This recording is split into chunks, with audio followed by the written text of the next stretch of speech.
Jadi orang Madura itu Pak menerima istri itu di hadapan Allah. Oh. Jadi istri saya itu amanah dari Allah yang harus saya pertahankan mati-matian, bahkan nyawa pun saya pertaruhkan untuk membela ini.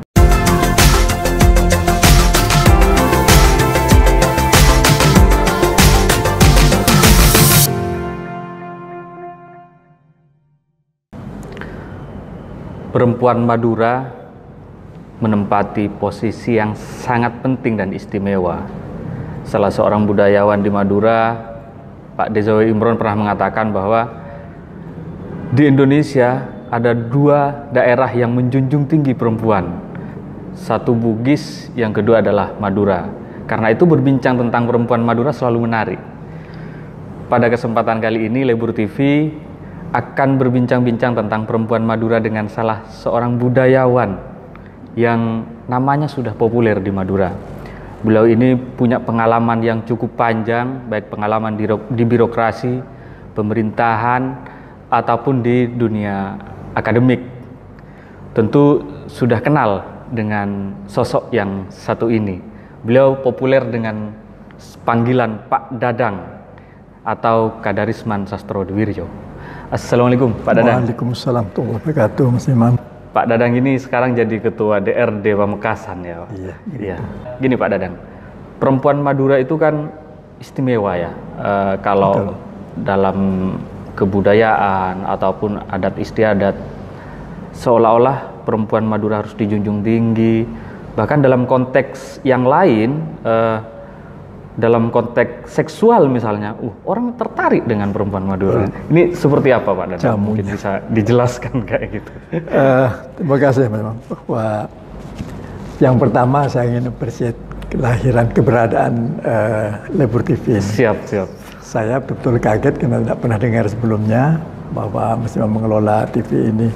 Itu saya harapkan mudah-mudahan Lebur TV ini betul-betul bisa mengakomodir apa yang bisa menangkap apa yang ada dalam hati masyarakat dan kemudian mengeksposnya. Yang kedua saya mengucapkan terima kasih bahwa saya diberi kesempatan untuk berbicara di dalam media ini.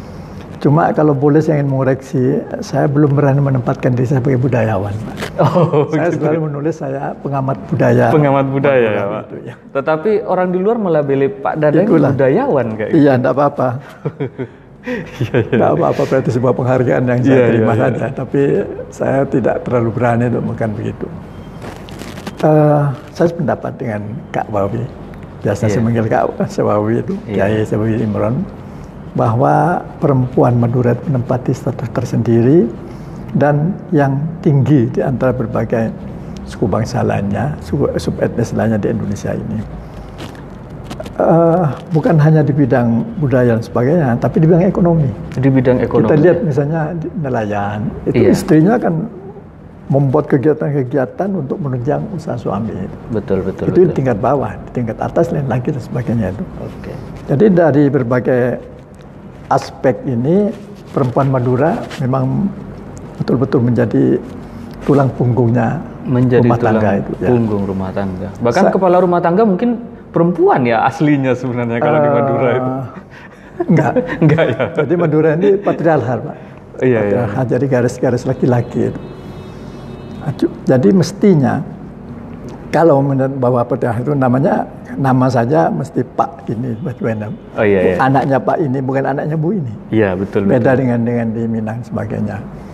Nah, saya mengatakan kembali pada itu bahwa perempuan Madura apa buktinya? Saya melihat dari berbagai aspek. Ya. Yang pertama dari hukum. Di hukum adat misalnya, hukum adat itu kalau menurut Islam itu 2:1, 2 untuk laki-laki dan 1 untuk anak. Hukum waris ya Pak? Di hukum warisnya. Hukum waris ya. Kemudian di Jawa juga begitu, sepikul segendongan. Tapi di Madura tidak. Hukum waris itu anak laki-laki dan anak perempuan sama. Iya. Nah, ini yang jadi tanda tanya.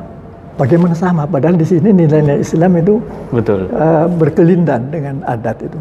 Ini yang menjadi tanda tanya, tapi kenyataan seperti itu. Iya. Kalau sudah hukum waris, ya laki perempuan sama itu.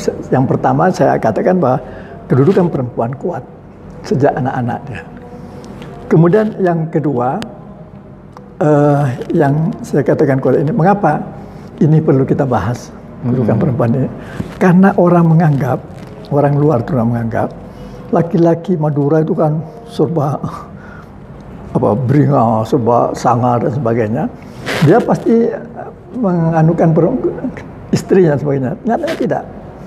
Kita lihat misalnya menomorduakan perempuan ya, seolah-olah kayak itu karena beringasnya. Kesannya orang luar itu, Iya. Tidak ada orang sub bangsa yang beringas sebagainya itu pasti kaum perempuannya di Madura. Tapi di Madura kita lihat adat ini kelihatan ketika kawin. Ketika kawin, mestinya kalau yang laki-laki kuat, perempuan ikut laki-laki. Ini tidak. Terbalik lagi, laki-laki masuk ke perempuan. Iya. Dan jarang ya ada orang tua yang mengizinkan putrinya ikut suaminya gitu kalau di Madura. Jadi ini yang aneh memang. Kalau patriarkal mestinya kalau laki-laki yang kuat, mestinya istri ikut laki-laki. Ini tidak. Iya. Betul. Nah, karena itu lalu lahir Tandian Lanceng itu. Tandian Lanceng ini karena orang tua itu kalau punya anak perempuan, dia buatkan rumah di sebelahnya. Kalau anaknya dua, buatkan lagi. Jadi rumah induknya di sini, di pertama itu. Kemudian ada langker sebelah kanannya di barat. Kemudian tiap anak dibuatkan, sudah kawin dibuatkan lagi. Sehingga lalu memanjang yang kita kenal dengan Tandian Lanceng, karena ini rumah induk, anak terus, kalau anaknya 5 ya 5, gandeng jadi 1. Di depannya ini, itu yang pertama, bahwa anak laki-laki itu masuk itu. Di depannya itu dapur. Kita lihat, kenapa kok harus di depan dapur itu, Pak? Kan kalau di Jawa mungkin di belakang kan, Pak. Kalau di Madura kenapa di depan itu? Perempuan dikatakan konco wingking, teman belakang. Gitu. Orang Madura tidak. Gitu ya. Ini kelebihannya perempuan Madura, dihormati betul. Kata mengapa begitu saya tidak tahu. Tapi kenyataannya bahwa dapurnya perempuan orang Madura itu ditaruh di depan rumah. Itu. Karena itu saya lihat, saya tafsirkan bahwa perempuan Madura diberi tempat yang terhormat. Tidak di belakang. Tidak di belakang ya. Tapi di depan. Mengapa? Dapur itu kan istananya kaum ibu. Betul. Itu diberi tempat yang terhormat. Kok di sebelahnya ada kandang? Ya, karena kandang juga simbol status simbolnya orang Madura. Orang punya sapi itu, saya punya tulisan juga berapa nilai sapi itu sebagai investasi, sebagai alat produksi. Tapi ada yang terakhir itu status simbol. Orang punya sapi, orang kaya. Gitu ya, Pak? Ya, kalau orang kaya dia dihormati dia. Karena itu dua hal ini, perempuannya dihormati, sapinya juga diberi tempat. Ya makanya setiap rumah tangga kalau di desa-desa itu nyaris punya sapi ya, Pak. Karena itu simbol mungkin ya. Tidak hampir semuanya. Jadi yang punya sapi orang kaya. Gitu ya. Walaupun ada yang juga sapinya orang ya yang dipelihara ya. Okay. Dan sapi di Madura diberi makan, Pak. Nasinya diantar. Kalau di Jawa dilepas sapinya. Iya, betul. Itu beda bahwa sapi. Tapi saya tidak akan mau perempuan dengan sapi sama, tidak, Pak. Tapi ini dua-duanya terhormat. Itu yang ketiga dari hukum adat, kemudian hukum waris, kemudian Tandian Lanceng dan itu. Kemudian yang berikutnya di rumah, Pak. Di rumah. Rumah asli orang Madura hanya kenal satu pintu. Tidak ada jendela di belakang sebagainya. Orang mengatakan dulu teman kita Pak Faisal itu dulu Kupas mengatakan orang Madura tidak kenal kesehatan. Tidak, bukan itu. Tapi rumah itu adalah bentengku. Tidak ada pintu belakang ya? Tidak ada pintu belakang, tidak ada backstreet. Iya. Karena itu perempuan itu sangat dihormati betul. Jadi ini membentengi kaum perempuan dari gangguan yang tidak layak. Tidak ada backstreet. Ya risikonya tidak ada jendela dan sebagainya. Kita dianggap orang yang tidak kenal kesehatan. Padahal intinya bahwa pintu itu. Iya. Dan tamu laki-laki tidak di tempat-tempat, tapi di langker. Betul. Itu. Padahal orang Madura juga jarang ada dalam rumah ya, Pak. Kecuali kalau tidur kayak gitu. Tidur kalau laki-laki, anak-anak sudah dewasa di langker. Iya. hanya suami saja yang di dalam itu. Oke. Itulah mungkin beberapa ini saya sampai pada kesimpulan bahwa istri sangat dihormati. Istri bagi orang Madura itu harga diri. Jadi kalau orang katakan kun soal bini lah acara kok. Ini juga yang timbul tanda tanya, Pak. Ya.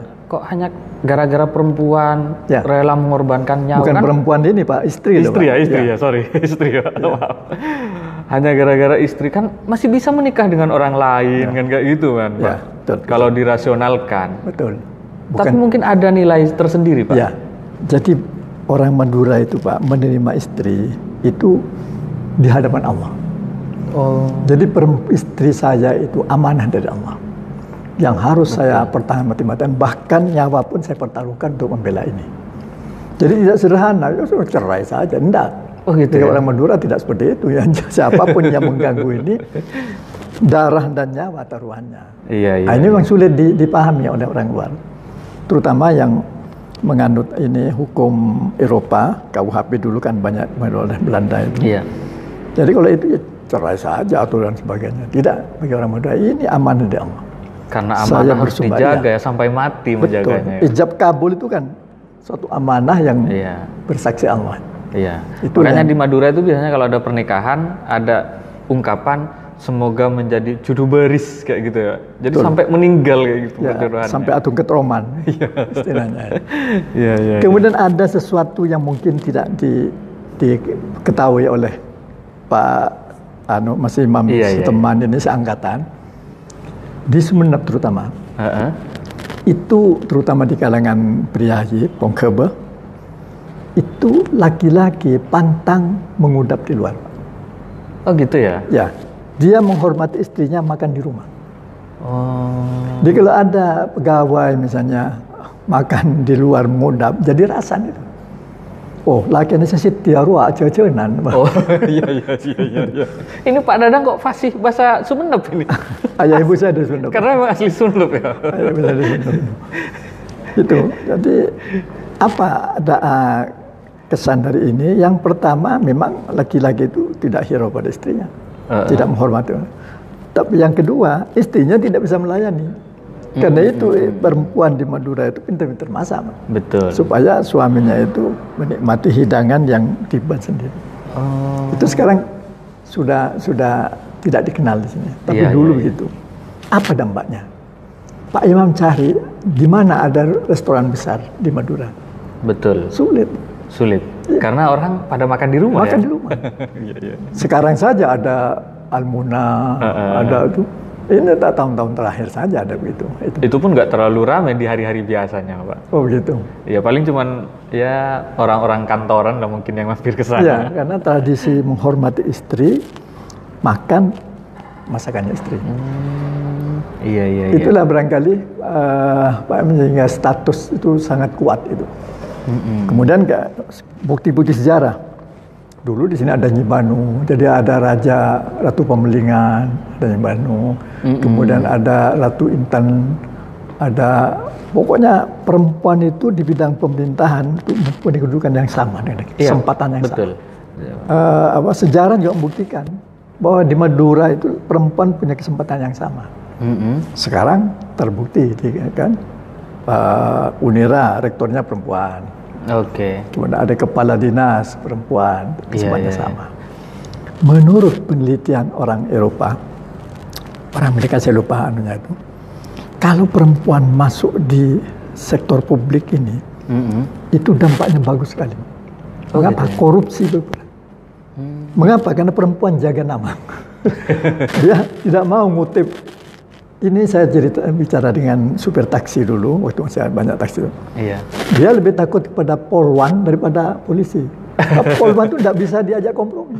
Gitu. Kalau sudah kena, ya kena sudah. Iya. Bisa masuk akal. Karena apa? Perempuan itu menjaga diri, menjaga nama itu lebih kuat pada itu. Di penelitian di Eropa juga sama. Gitu ya? Bahwa kalau perempuan itu masuk di sektor publik, itu tingkat korupsi turun. Konsistensi dalam kebijakan sebagainya lebih itu. Karena menjaga kaum perempuan, kaum ibu itu menjaga nama baik gitu. Jadi walaupun di Madura dikenal dengan budaya patriarkinya, Ya. tetap kesempatan perempuan sama Ternyata ya, sama. tetap sama ya. Mengapa begitu saya tidak tahu.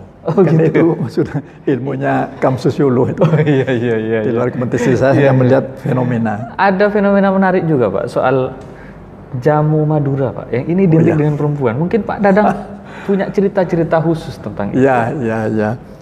Ya, saya tahu sendiri karena saya dulu waktu kuliah di Jakarta, Pak. Teman-teman saya itu se-Indonesia, Pak. Di Institut Ilmu Pemerintahan itu dari daerah Indonesia. Semuanya itu mengatakan bahwa jamu Madura itu ya ampuh begitu. Gitu ya. Ya, dan saya juga berdagang itu. Jalan gitu. Jadi jamu Madura memang dikenal punya khasiat terhadap hubungan suami istri. Iya. Dan ini luar biasa. Dan ini perempuan-perempuan kreatif yang bisa bikin kayak gini nih mungkin. Iya. Ya Pak Dadang, mungkin ada closing statement tentang menghapus stigma negatif lah tentang. Betul. Terima kasih, Mas. Saya memang ingin menyampaikan ini kepada halayak bahwa sesungguhnya orang salah tafsir. Mengira bahwa kaum perempuan di Madura itu diremehkan. Dan statusnya, perannya, jadi posisinya itu terhormat, kuat dan terhormat. Kuat dan terhormat. Kita lihat saja dalam pertemuan itu. Cuma orang luar melihatnya beda. Ya, melihat tampilan sebagainya itu memang orang bisa. Tapi kalau kita lihat dari berbagai fenomena tadi, dari berbagai aspek tadi, nampak bahwa posisi perempuan itu sangat kuat. Sangat kuat ya. Sangat kuat ya. Terutama kalau dilihat dari segi pembagian warisan. Ya, sama rata, itu adat, kemudian dari tadi itu praktek bahwa bagaimanapun juga perempuan itu di dapurnya saja ditaruh di tempat terhormat. Iya betul. Rumah itu, walau urusan perempuan bukan urusan istri. Dan dijaga sampai mati. Sampai mati. Iya. Dan Pak Dadang ini termasuk salah seorang yang menjaga istrinya sampai sekarang. Tidak mau nambah ini Pak. Ya kalau tanya mau ya mau. Oh gitu. Iya. Tapi kita kan antara need and want itu ada bedanya. Oh gitu. Kalau mau want ya mau, tapi need butuh mana? Gitu. Iya. Kita sering mencampur aduk antara keinginan dengan kebutuhan. Padahal yang untuk hidup itu butuh. Nah, kalau kita butuhkan, ya walaupun mau tidak usah. Iya. Kita ingin naik mobil Mercy, Pak, tapi kalau cukup dengan Innova ya Innova saja itu. Betul. Ya, terima kasih atas waktunya Pak Dadang. Jadi Pak Dadang ini publik yang belum tahu, Pak Dadang ini mantan wakil bupati 2 periode berturut-turut. Tidak ada yang bisa meniru. Atau mungkin berikutnya bisa meniru, itu berarti penerusnya kayak gitu. Beliau juga mantan kepala Bapeda dan menulis buku ya Pak sekarang Pak. Insya Allah itu ya. Sebentar lagi akan di launching. Mungkin akan kita bedah. Sudah yang pertama sudah terbit. Sudah terbit ya. Tentang batik. Tentang batik. Ya. Iya. Dan nanti buku yang terbaru bisa di launching di Lebur TV mungkin ya Pak. Amin. Mudah-mudahan terlaksana ini. Iya. Dan kalau ada pepatah misalnya setiap zaman ada pemimpinnya dan setiap pemimpin ada zamannya, pepatah itu nggak berlaku bagi Pak Dadang. Pak Dadang ini nggak ada zamannya kayak gitu. Semua zaman adalah miliknya kayak gitu. Aduh. Iya. Terima kasih. Pak Iba mohon waktu sebentar. Saya aja lentretan takar soko takar pot-pot. Entar ada tisabila pora. Oh iya. Manambiba de tretan salah sarang lopot. Tak langkung nyonya sapo. Oh, luar biasa ya. Terima kasih Pak Dadang dan untuk pemirsa jangan lupa terus saksikan kami dengan Pak Dadang ya, karena saya akan undang lagi Pak Dadang ini pasti. Terima kasih. Salam Lebur TV.